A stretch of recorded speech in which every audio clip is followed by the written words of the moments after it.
buongiorno, benvenuti al TG Sicilia. Vediamo i titoli di questa edizione. Processo Open Arms a Palermo, al via la requisitoria contro Salvini. Le persone in mare vanno salvate, ha detto il PM. La replica dell'avvocato Bongiorno è un processo contro la linea politica di quel governo. Ancora sangue e morte sulla A18, un uomo di 52 anni si schianta con il SUV, ferita la moglie, e sull'autostrada che collega Messina a Catania continuano le polemiche. Pochi gli autovelox e le auto sfrecciano ad alta velocità. AST scatta il quinto d'obbligo. I concessionari di altre tratte di collegamento dovranno coprire le corse che l'azienda non riesce a garantire per il trasporto scolastico. È la soluzione individuata dalla Regione, ma impazza la polemica. Vertice di maggioranza alla vigilia del G7 di Siracusa, che porterà in Sicilia anche la Premier Giorgia Meloni. Schifani chiede un confronto tra gli alleati per superare le tensioni e andare avanti con l'agenda di governo. Catania, piano strategico per il rilancio del lungomare, oltre 57 milioni di euro per rigenerare il tratto da Piazza Mancini Battaglia a Piazza Europa, osservata speciale anche la viabilità. Inferno alla Timpa, notte di fuoco ad Acireale per un vasto incendio di probabile origine dolosa. Il sindaco Barbagallo punta il dito contro i piromani. Calcio, trasferta insidiosa per il Palermo, in campo tra poco contro la Juve Stabia, possibile esclusione per Brunori in attacco, fischio d'inizio alle ore 15. In Serie C, curve sold out al Massimino per lo scontro al vertice tra Catania e Picerno. Il Trapani nell'anticipo non va oltre il pari sul campo del Taranto.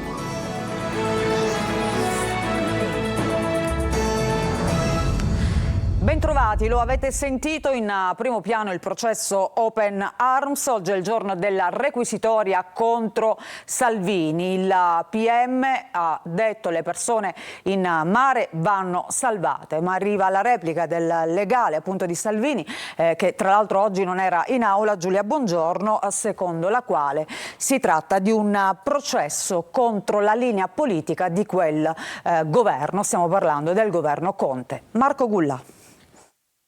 Non è presente e affida ai social una sua dichiarazione: rifarei tutto. A Palermo oggi nell'aula bunker del carcere Pagliarelli, tappa importante del processo Open Arms, in cui è imputato Matteo Salvini, accusato di sequestro di persone, rifiuto di atti d'ufficio e per aver impedito, nel suo ruolo di ministro dell'interno, lo sbarco di 147 migranti salvati dalla nave dell'ONG spagnola nell'agosto del 2019. Il legale del vice premier punta il dito contro l'accusa e contro la requisitoria. Il PM sta processando la linea politica del governo Conte.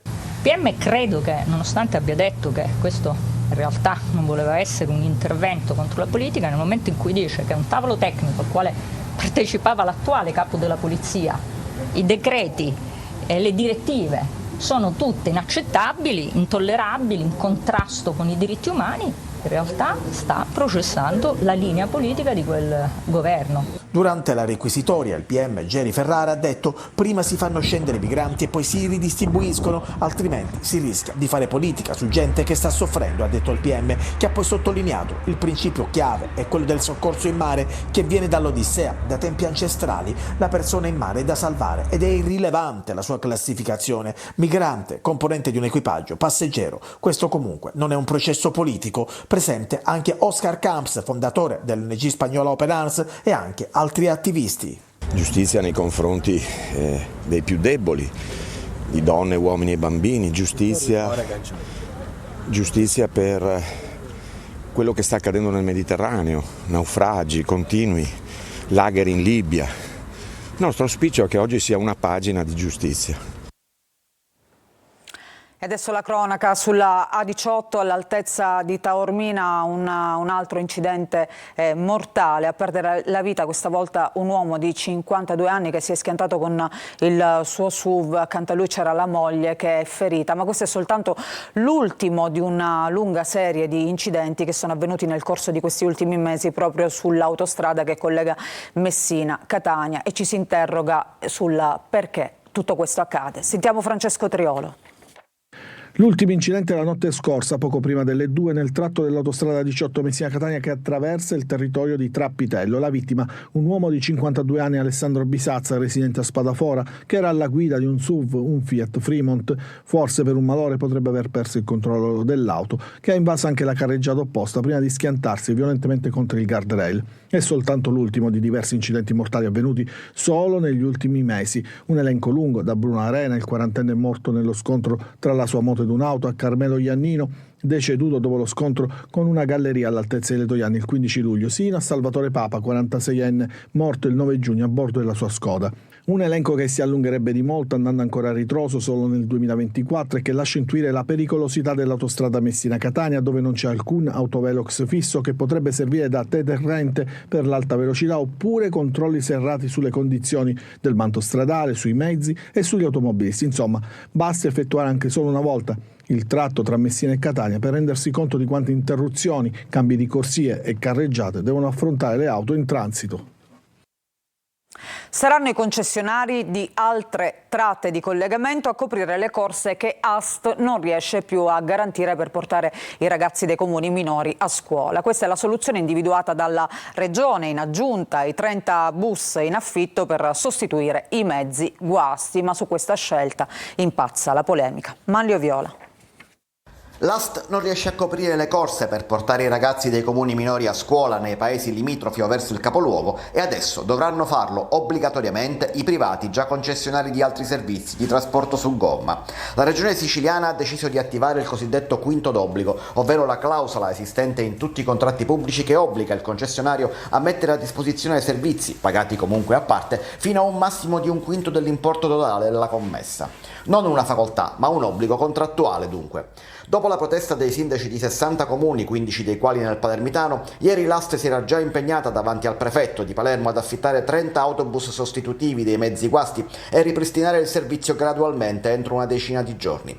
Ma la soluzione era provvisoria. Ieri il vertice della regione ha varato in serata la nuova soluzione. L'AST sta predisponendo adesso l'elenco delle corse che non può garantire e l'assessorato assegnerà queste corse ad altri concessionari. Anche questa è comunque una soluzione tampone, ma già impazza la polemica. Il ricorso ai privati era quel che temevamo, dice Giuseppe Lombardo di Sud Chiama Nord, ma dalla regione replicano che non si tratta di privati in senso stretto, ma di soggetti già concessionari e intanto i sindaci restano a guardare l'effetto che fa, sperando che quella che sia la soluzione funzioni davvero, visto che i disagi riguardano 7.000 famiglie e 60 diversi comuni. Dopo l'ulteriore razionamento dell'acqua che a Enna viene erogata ogni 6 giorni, esplode la protesta dei cittadini che si sono radunati questa mattina davanti alla sede di Acqua Enna, la società che gestisce appunto il servizio idrico, e hanno strappato come gesto simbolico le bollette. L'appello alla protesta era scattato ieri sui social, il dissenso monta anche perché l'acqua proprio in provincia di Enna è tra le più care d'Italia. I cittadini continuano a pagare in bolletta anche partite pregresse molto salate. Sarà un vertice di maggioranza convocato per venerdì prossimo, quindi alla vigilia del G7 di Siracusa, a stabilire come il governo regionale procederà nei prossimi 3 anni. Dopo le tensioni tra i partiti del centrodestra, il governatore Schifani intende mettere tutti attorno ad un tavolo. Sentiamo. Un vertice di maggioranza durante il quale i responsabili dei partiti si guardino in faccia e affrontino tutti insieme i motivi di tensione fra gli stessi partiti del centrodestra scaturiti nei primi 2 anni di governo della regione che si sono intensificati negli ultimi mesi.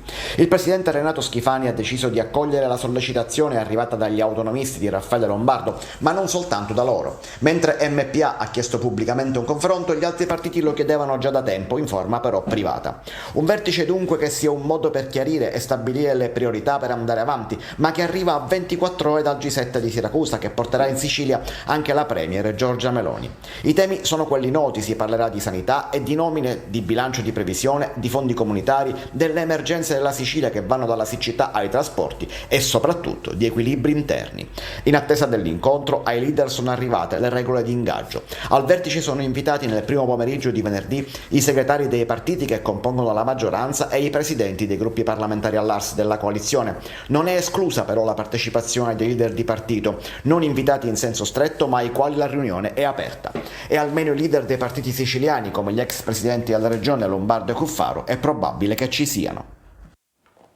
E adesso andiamo a Catania, c'è un piano strategico per rilanciare il lungomare, sono oltre 57 milioni di euro che serviranno per rigenerare il tratto tra Piazza Mancini Battaglia e Piazza Europa, osservata speciale naturalmente anche la viabilità. Sentiamo Tonino De Mano. Un piano strategico per rilanciare il lungomare per creare un'alternativa viaria allo stesso lungomare. Catania accelera sul fronte della rigenerazione urbana con un investimento globale di 57 milioni di euro. Interventi che serviranno a cambiare volto al litorale che va da Piazza Mancini Battaglia a Piazza Europa, includendo i borghi marinari di Ognina e San Giovanni di Cuti. Osservata speciale la viabilità con il potenziamento dell'asse tra via Barraco, Rotolo e viale Alcide De Gasperi. Di fondamentale importanza sarà la realizzazione di un'altra carreggiata in via Barraco che si allaccerà alla circonvallazione e che dovrebbe ridurre il traffico in piazza Mancini Battaglia. Si sta lavorando per completare tutta la via Barraco anche nel senso di marcia opposto, sono tante le auto che passano oggi qui da via Barraco, quindi con un risparmio di tempo non indifferente, via Barraco che poi arriverà al viale Alcide De Gasperi, e nel progetto c'è anche la possibilità di collegare questo parcheggio molto grande oggi inutilizzato con Piazza Mancini Battaglia con il borgo di Ognina. Dal parcheggio della stazione ferroviaria di Ognina sarà possibile in pochi minuti raggiungere il lungomare, che naturalmente cambierà look. Nella strategia che vede l'alternativa al lungomare in termini di viabilità e lo stesso lungomare, naturalmente c'è una sorta di conquista del lungomare che è tra i più belli d'Italia. Il concorso di progettazione già indetto, quindi a breve noi avremo i vincitori che si contenderanno il progetto, prevede la rigenerazione, la riqualificazione del tratto che parte da Piazza Mancini Battaglia fino a Piazza Nettuno, ovviamente una rigenerazione smart che potrà anche prevedere l'abbattimento del ponte, ma questo ovviamente ce lo diranno i progettisti. Toccherà al pool di professionisti fornire le idee giuste per concretizzare i progetti. E restiamo nella provincia di Catania, notte di fuoco ad Acireale per un vasto incendio alla Timpa, evacuate 6 persone, soccorritori impegnati per oltre 12 ore. Per il sindaco Barbagallo dietro ci sono i piromani. Angelo Gagliano. 6 persone evacuate, ore ed ore di lavoro, 5 squadre di pompieri inviate dai distaccamenti di Acireale, Riposto, Linguaglossa e Vizzini, supportate da alcune autobotte di rincalzo inviate dalla sede centrale del comando provinciale di Catania. L'incendio alla Timpa di Acireale, alimentato dal forte vento di scirocco, ha fatto temere il peggio, tenendo con il fiato sospeso soccorritori e residenti della frazione di Santa Maria delle Grazie. A bruciare è stata una zona estesa, ricca di macchia mediterranea e vegetazione con lingue di fuoco che dalla collina arrivavano quasi al mare, illuminando la notte accese. Per fortuna la zona non era particolarmente abitata, ma il terreno a strapiombo ha reso difficoltose le operazioni di spegnimento. Indagini sono in corso per risalire alla natura del rogo, anche se il sindaco di Acireale, Roberto Barbagallo, sembra non avere dubbi. Non so cosa spinga l'essere umano a creare un danno simile, spiega il primo cittadino acese, ma occorre un intervento legislativo che preveda un inasprimento delle pene per chi commette reati così gravi. È disarmante che dopo una stagione estiva in cui abbiamo fatto di tutto per prevenire il rischio incendi con interventi mirati, avvengono episodi simili. Per domare l'incendio alla Timpa sono stati impiegati vigili del fuoco, guardia forestale, polizia locale e carabinieri. A Messina chiude il pronto soccorso dell'ospedale Piemonte. Per 10 giorni verrà sospesa tutta l'attività dell'emergenza urgenza, che viene così dirottata sugli altri 2 ospedali cittadini. Sentiamo. 10 giorni di chiusura per il pronto soccorso dell'ospedale Piemonte a Messina, l'unico in centro città. La necessità di interrompere il servizio nasce dai massicci lavori di ristrutturazione che dovranno essere realizzati, interventi indispensabili. Sospesa quindi tutta l'attività dell'emergenza urgenza, a disposizione 1 milione di euro che serviranno a rendere la struttura più efficiente. I lavori riguarderanno prevalentemente le opere di adeguamento sia degli impianti che strutturali. Durante questo periodo l'IRCS Piemonte assicurerà la continuità assistenziale grazie ad un piano emergenziale predisposto con ASP, Papardo e Policlinico, grazie all'accesso al pronto soccorso di queste strutture. Fuori dalla struttura di Via Europa invece ci saranno 3 ambulanze, una delle quali medicalizzata, che assisteranno eventuali accessi. Ma i lavori all'ospedale Piemonte non si concluderanno in questi 10 giorni. In 5 anni l'ospedale cambierà volto grazie agli interventi per 91 milioni di euro e la ristrutturazione di 2 padiglioni ridotti adesso a rudere. E adesso andiamo invece al reparto di radioterapia dell'ospedale di Agrigento, dove è stata installata una campana speciale, una campana della vittoria, si chiama Victory Bell, per annunciare ogni vittoria che viene raggiunta da ogni paziente sul cancro. Davide Sardo.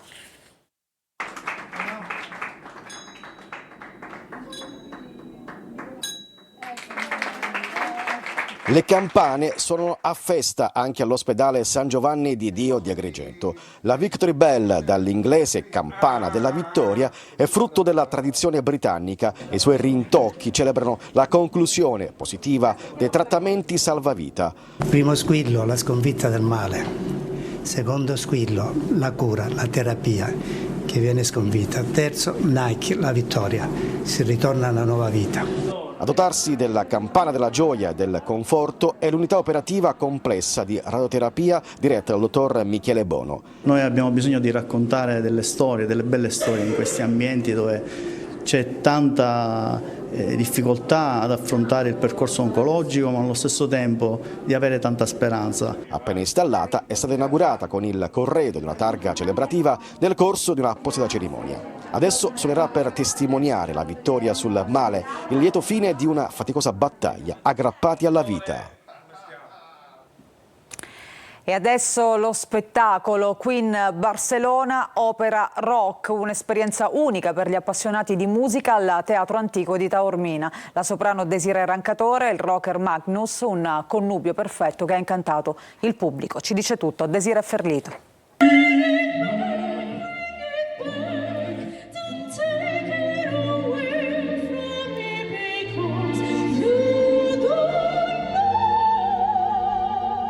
La straordinaria voce del soprano di fama internazionale Desiree Rancatore, insieme a quella potente del rocker svedese Magnus, è stato un connubio perfetto per incantare il pubblico al Teatro Antico di Taormina in Queen Barcelona Opera Rock.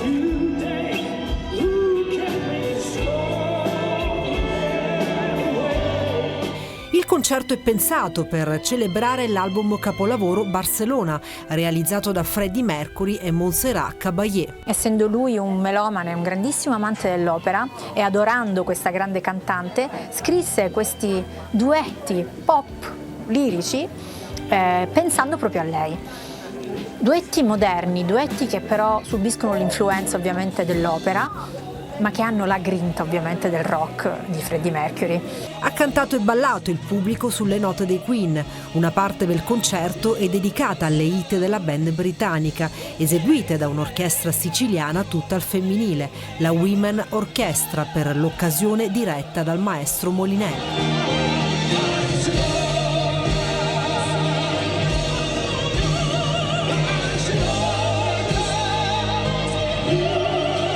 Uno spettacolo che è diventato un'esperienza unica per gli appassionati di musica, dove la fusione tra rock e lirica ha regalato una performance di grandissimo impatto.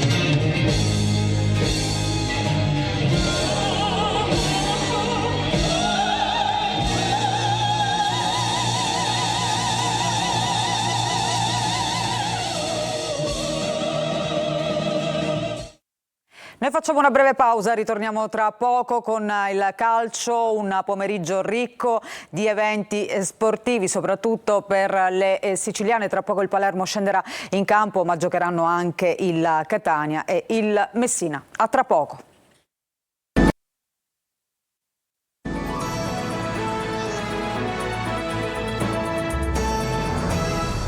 Da parte del nostro giornale ancora ben trovati, adesso siamo al calcio, la Serie B, trasferta insidiosa per il Palermo che oggi alle 15 sfida la Juve Stabia. In attacco possibile esclusione per Brunori. Marco Gullà.